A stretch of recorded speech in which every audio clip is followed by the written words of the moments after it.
Hello బాబాయ్.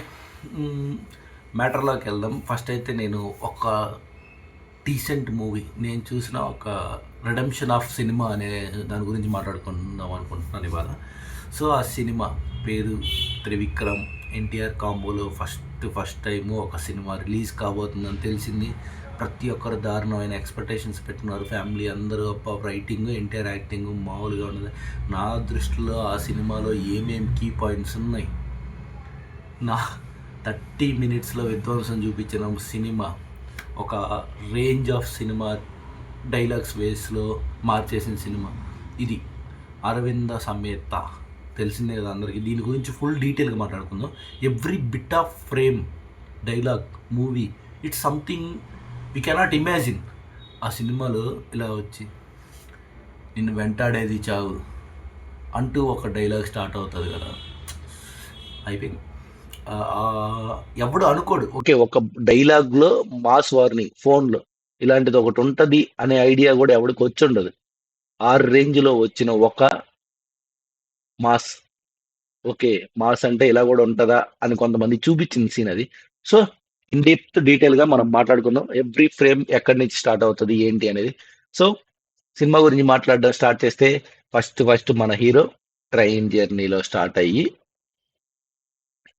మధ్యలో train ఆపేసి హీరోని తీసుకొని వెళ్తుంటే సో ఫైట్ తెలిసిందే కదా, బాంబ్ బ్లాస్ట్. అక్కడ ఫైట్ జరుగుతున్న ఒక సీన్లో ఎన్టీఆర్కి కత్తి పడుతుంది. కత్తి పడిన తర్వాత అతని కళ్ళల్లోంచి ఒక యాక్టింగ్ తీస్తాడు.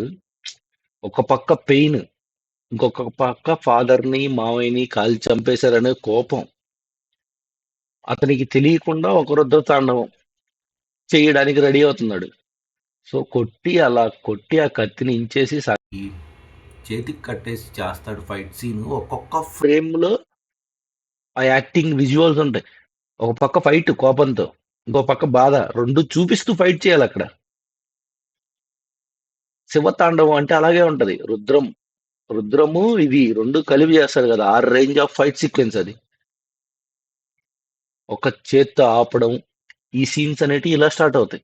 సో ఎప్పుడు మనం ఊహించాం ఏదైనా సినిమా అంటే ఫస్ట్ మనకి ఇంటర్వెల్లో బ్యాంగ్ లెవెల్ ఫైట్ సీన్ మనకి ఇంటర్వెల్ ఆపేస్తాం. ఇది ఫస్ట్ టైం చూడడం.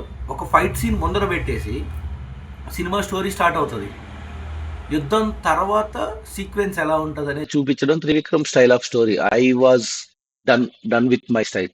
ఓకే, సినిమా ఇలా కూడా తీయచ్చా? ఫైట్ సీన్స్ అంటే మధ్యలోనూ క్లైమాక్స్లో పెట్టేటి కాదు, స్టార్టింగ్లో పెట్టి కూడా స్టార్ట్ చేయొచ్చు అని చెప్పేది. So his level of acting. తర్వాత ఆ ఫైట్ సీన్ అయిపోయాక కార్ సీక్వెన్స్లో ఎన్టీఆర్ అన్న చెప్తాడు, it's not me or him, it's like the creative scene.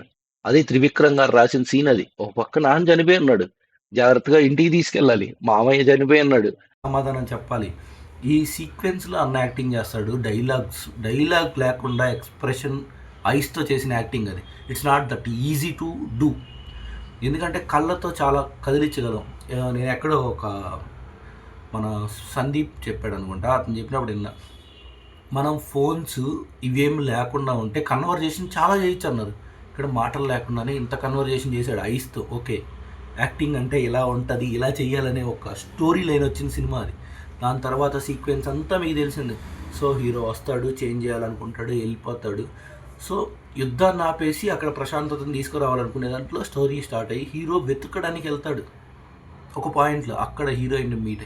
It's a complete heroine return movie. ఇప్పటి వరకు త్రివిక్రమ్ సినిమాలో హీరోయిన్కి అంత గ్రిప్ ఇచ్చేసి రాసి ఒక్క స్క్రీన్ కూడా రాయలేదు. ఈ సినిమాలో రాశాడు. ఇట్స్ హీరోయిన్ దగ్గర నుంచి హీరో నేర్చుకొని చేంజ్ చేసిన స్టోరీ విలేజ్. సో టైటిల్లోనే చెప్పేశాడు, అరవింద సమేత. అయిపోయింది, ఇంకేం లేదు. Simple mass title. అరవింద డైరెక్షన్లో రాఘవ నడిపించిన ఒక ఊరు అది. ఆ ఊరికి ఎంత ప్రశాంతత తీసుకురావాలో చేంజ్ చేసిన సినిమా. నా దృష్టిలో the redemption of that movie. తర్వాత ఇంటర్వెల్ ఆఫ్ ఫైట్ సీన్.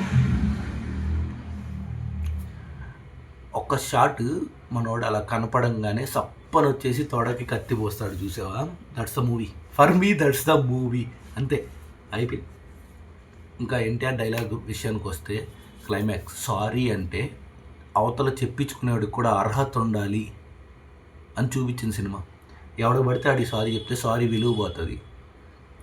ఒక సారీ చెప్పాడు అంటే దానికి చాలా విలువ ఉండాలి. ఆ విలువని యాక్సెప్ట్ చేయడానికి కావాల్సిన సినిమానే అది.